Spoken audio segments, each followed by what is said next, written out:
Oduu ammee amma dhaqqabeenii barsiistuu Kookee Tamasgeen kan jedhamtu dhalattuu maatuu kan taate deessee sa'aatii lamarratti filannootti argamtee filattee jirti.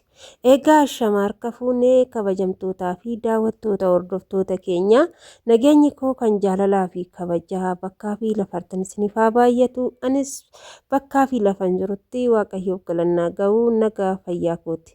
Warroonni ganamarraa kaatanii hanga ammaatitti iddoo filannootti argamtanii filachaa jirtan hundumti keessanuu baga gammaddan.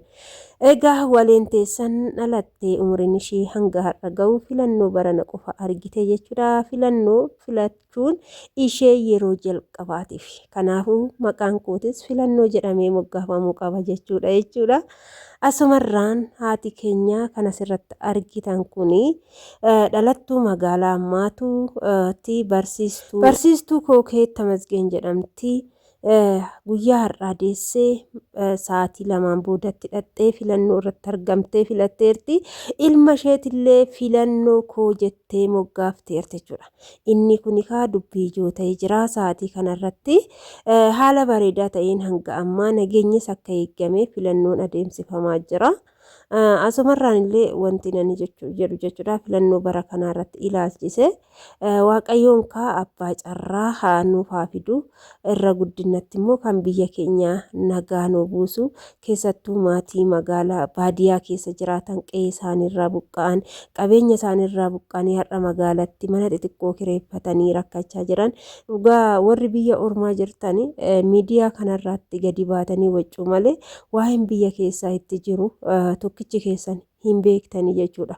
Anillee gizeen biyya ormaa jiru akkuma kaawwaniin gadi ba'eetoo wacaa ture malee haalli biyya keessaa akkamii maatiin keenya kan gurraan dhageenyu malee kan ijaan arginu waan hin jirree fi wantuma dhageenye sanitti amannee fudhanna jechuudha. Haa ta'u garuu maatiin keenya hedduu magaalaa baadiyyaarraa qe'ee isaaniirraa buqqa'anii qabeenya isaanii barbadeessanii dhugaa isiniin jedha horii isaanii barbadeessanii gurguranii magaalaa mana kifilii takka kireeffatanii galanii wanti isaan gurguran wanti qabeenya isaanii barbadaa'e sun har'a harkaa dhumate rakkinni guddaan biyya keenya keessatti seenaa jira.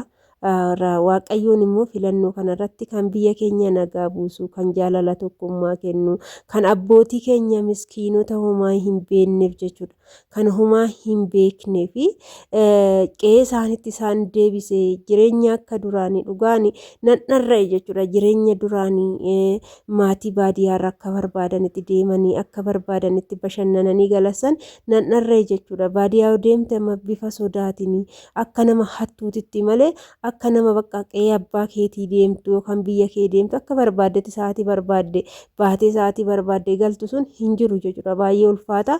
Kanaafuu irra guddinatti filannoon bara kana inni sun akka nuu deebi'u hundi keessanuu du'aa nuu godhaa kadhannaa tsalootiidha malee waan biraati miti abbaaf fedhe haa filamu abbaan carraa irraa koru haa ta'u garuu kan biyya keenya nageenya jaalalaa nuuf kennu jechuudha. Ni galeetii. Egaa kana fakkaata guyyaan har'aa Itoophiyaa keessatti guyyaa filannooti guyyaa baay'ee seena qabeessadha guyyaa baay'ee wanti yookaan wanti duraanii baay'ee uummatatti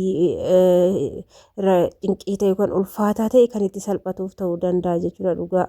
Inna haalli biyya keessaa baay'ee nama gaddisiisa baay'ee nama bochisa kan amma fakkeenyaaf gafaree abbootiin keenya magaalaa irratti hojjetatanii buluu osoo hin taane baadiyyaa irratti qotatanii buluudha jechuudha. Garuu qe'ee isaaniitirra lafa isaaniitirraa buqqa'anii lafa isaanii qotachaa hin jiranii qe'ee isaaniitirra hin jiranii mana isaaniitirra hin jiranii har'a barana nyaanne baana egere garuu maal taana yoo hin qotanne yoo waan tokko hin hojjetanne kan jedhanii yaaddaan hedduu isaaniiti jechuudha abboonni keenya. Kanaafuu waaqayyoon biyya keenya nagaa buuse abbootiin keenya kun gara qe'ee isaaniitti deebi'anii gara lafa isaaniitti deebi'anii akka qotatanii akka hiyyummaan biyya keenyatti hin galle akkasumas immoo haala qaala'insa jireenyaa akka nuu qinnisamu jechuudha. Filannoon bara kana irra guddinatti qaala'insi jireenyaa gabaa yoo dhaqxe nama sodaachisa jechuudha. Wanti bittee galtu nama sodaachisa. Maallaqa 10,000 fuutee yoo dhaqxe wanta zaambeelli keechaa hin mul'annedha kanatti bittee deebitu maallaqni baala taate haalli qaala'insa jireenyaa immoo humnaa ol ta'e jechuudha.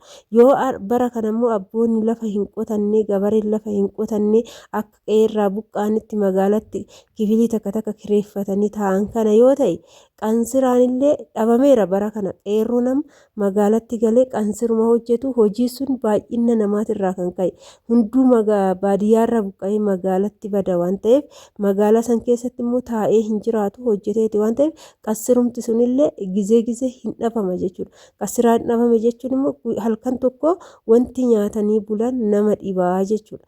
Kanaaf inni kun akka nuuf fooyya'u waaqayyoon nu gargaaru hunduu laphee qulqulluudhaan waaqayyoon kadhachuudha. Filannoo mootummaa irra koritti gammaduu hin taane mootummaan kun biyya keenya akkam godhaa?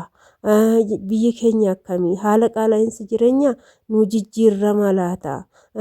Maatiin keenya qe'eerraa bu'an qe'eetti nu deebi'u laata?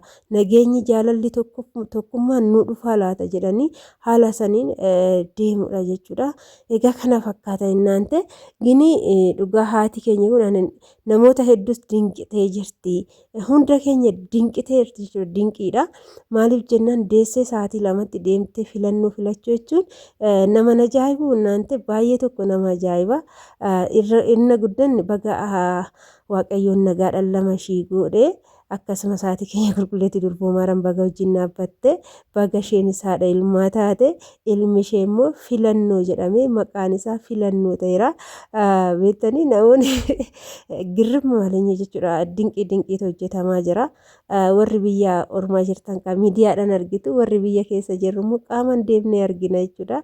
Haala biyya keenya jechuun immoo baay'ee bareeddeerti. Haalli qaala'insa jireenyaa haa qaala'u yaa waddadu malee wanni xiqqoo shiqir nama jedhee namatti dhagahamu abboota keenya hawwoota keenya qe'ee isaaniitirraa lafa baadiyyaatirraa buqqaantu garaa nama nyaata malee magaalaan keechi babbareedee jira jechuudha. Haalli jireenya magaalaa babbareedee jira.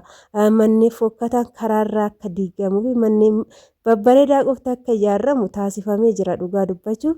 Kana caalallee biyyi keenya jijjiiramtee akka biyya arabaa sana akka taatu shakkiin qabu jechuudha. Laalee jedhu hin taati kan jedhu na keessa jira beektanii biyyi keenya bakka akka biyya arabaa sana ni taati ni jijjiiramti.